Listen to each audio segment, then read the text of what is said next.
खऱ्या अर्थाने सगळ्या शेतकऱ्यांची मागणी होती की यावेळेस कृषी मंत्रालय हे शिवराजसिंह चव्हाण यांच्याकडे जावं आणि खरोखरीच ते त्यांच्याकडे गेलं. ते शिवराजसिंह चव्हाण, देवेंद्र फडणवीस, धनंजय मुंडे, पंकजाताई मुंडे, विक्रम काळे, प्रकाशराव सोळंके, नमिता मुंदडा, पाशा पटेल, बाळासाहेब वाजबे, सुरेश धस, राजेश्वर चव्हाण, राजकुमार मोदी, विष्णू सोळंके, आर.टी. देशमुख, डॉक्टर योगेश सागर, अनिल जगताप, राजेश मस्के. परंतु धनंजयनी ठरवलेलं होतं की आम्ही सगळेजण एकत्र आल्याशिवाय मिरवणूक सुरू करायची नाही. मी, पंकजाताई आणि देवेंद्रजी लवकर आलो. आम्ही म्हणलं आपण सुरू करू. पुढं जेव्हा येतील तेव्हा तेही मिरवणुकीत सामील होतील. नाही म्हणला, तसं नाही जमणार, सगळ्यांचं एकत्रच. पण मिरवणूक सुरू झाल्यापासून इथं स्टेजवर येईपर्यंत असे सगळ्यांना चटके बसलेत. आता काय सांगू, तर काय काय उडवायचा. मुख्यमंत्री पण म्हणायचे अरे चटका बसला, पंकजाताई म्हणायचे मलाही बसला आणि मलाही बसला. आता शिवराजसिंह चव्हाण पाहुणे ते कशाला बिचारा म्हणतील की मला बसला.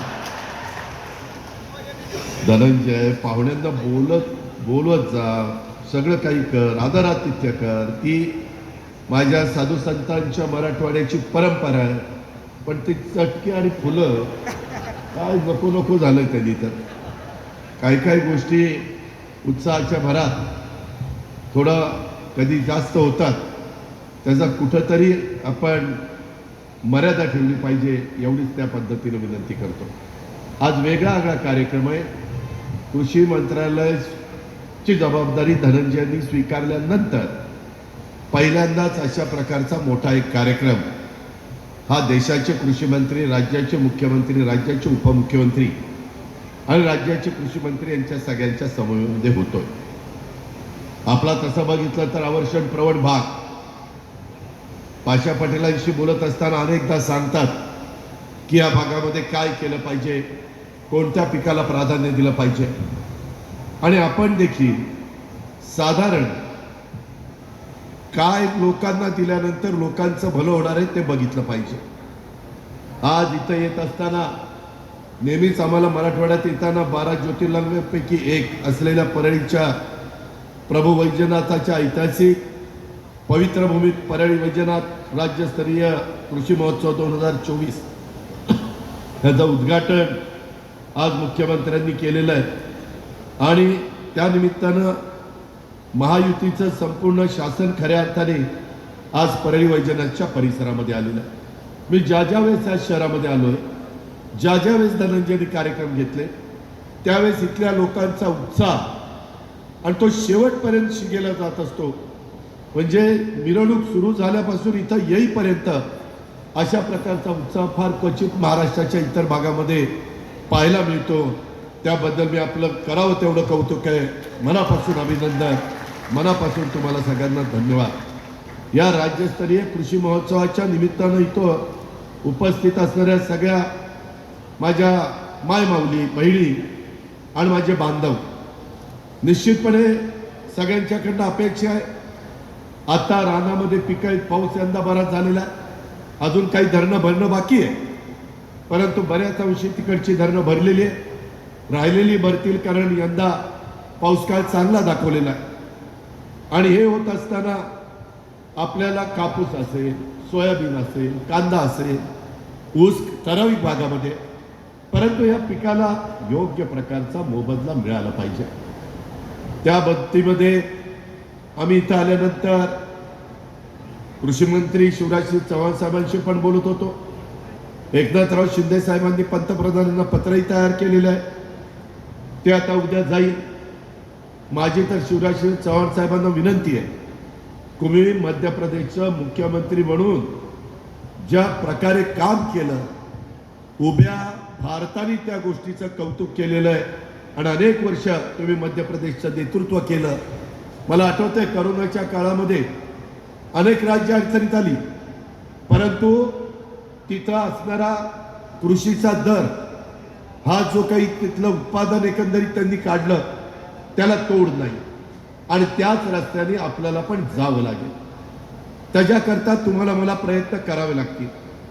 आज इथं आता तसं बघितलं तर पवित्र श्रावण महिन्यात प्रभू वैजनाथाच्या दारी येऊन त्यांचे आशीर्वाद मिळावे आणि ते त्याचं एक वेगळ्या अशा प्रकारचं समाधान आहे.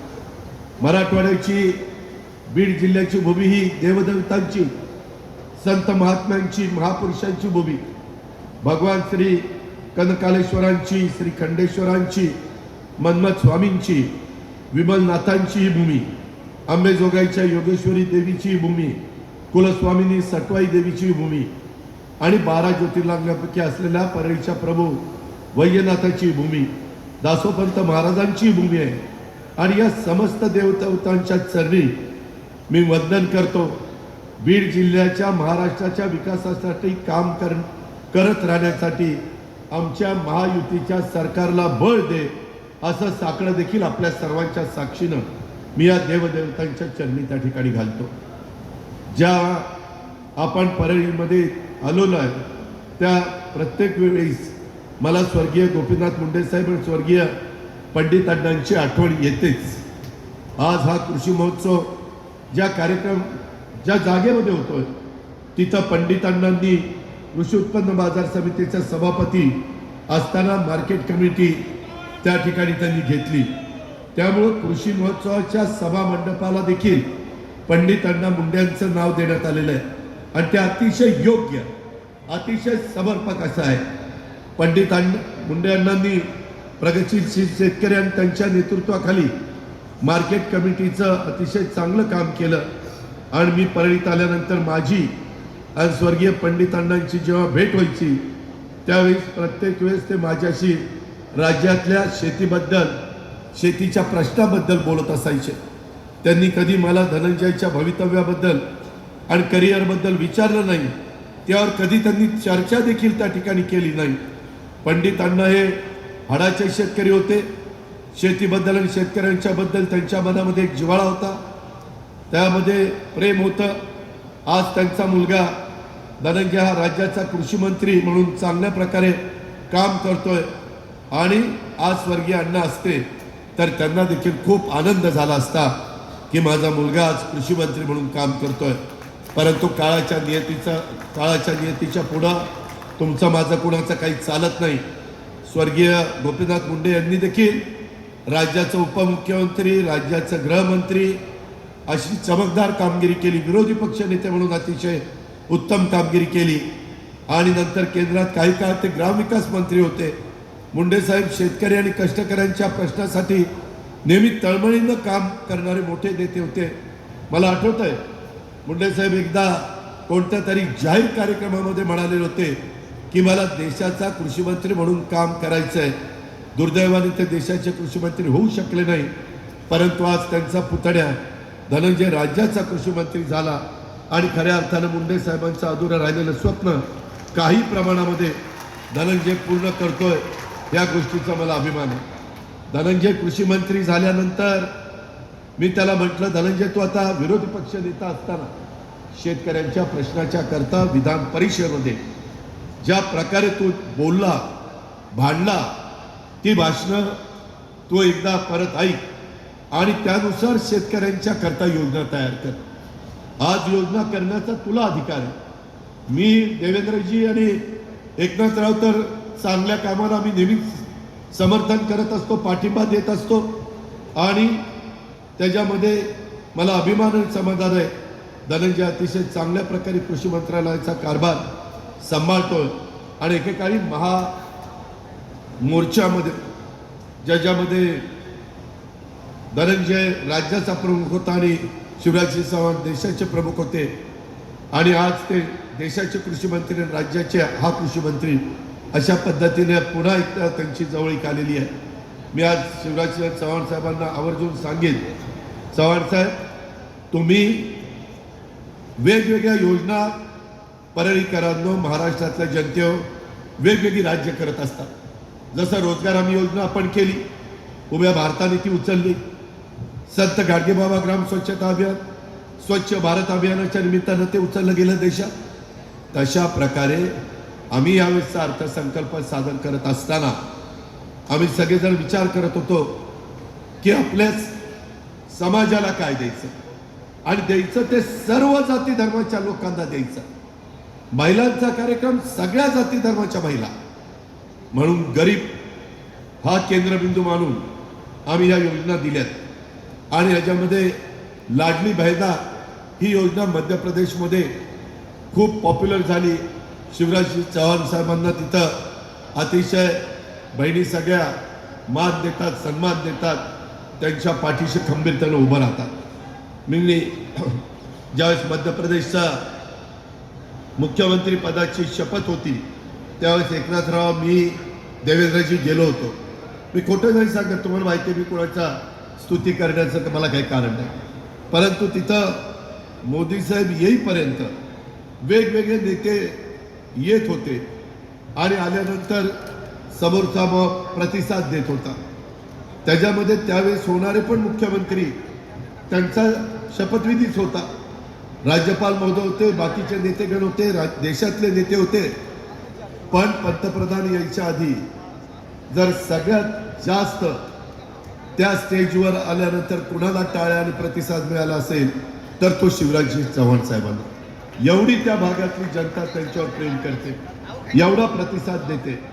आज देखील आम्ही ही योजना आणलेली आहे. माझ्या मायमाऊली तर मोठ्या प्रमाणात आम्हाला रक्षाबंधनाच्या निमित्तानं राखी बांधलेली आहे.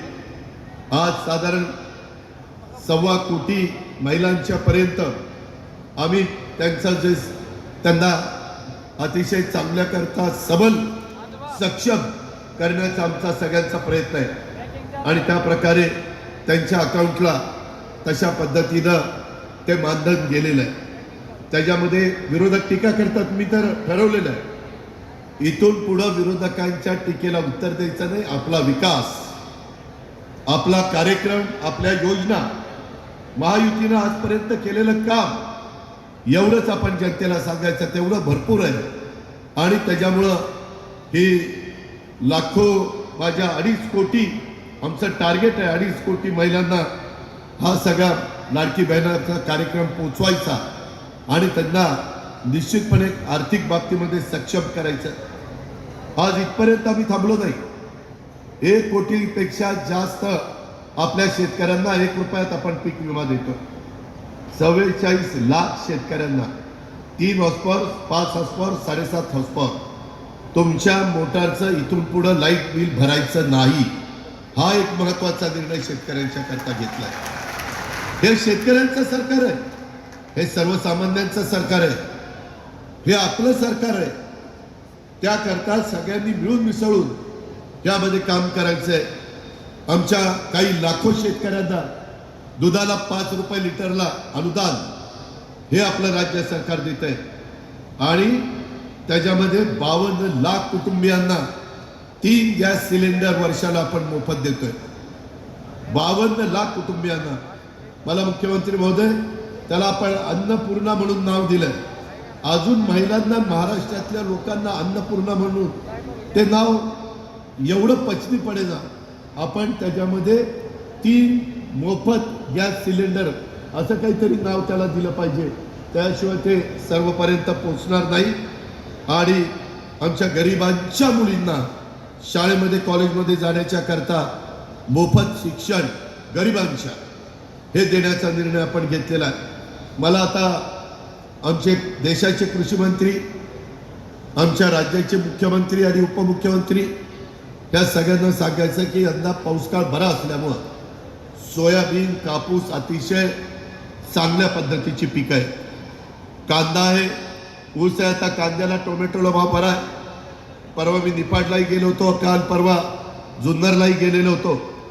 पण आपल्याला काही करून अमितभाई शाह, शिवराज चव्हाण, पियुष गोयल आणि नितीन गडकरींची पण मदत घेऊन मुख्यमंत्रीजी, उपमुख्यमंत्रीजी आपल्याला यांना सगळ्यांना महाराष्ट्रातल्या कांदा उत्पादक शेतकऱ्यांना सांगावं लागेल.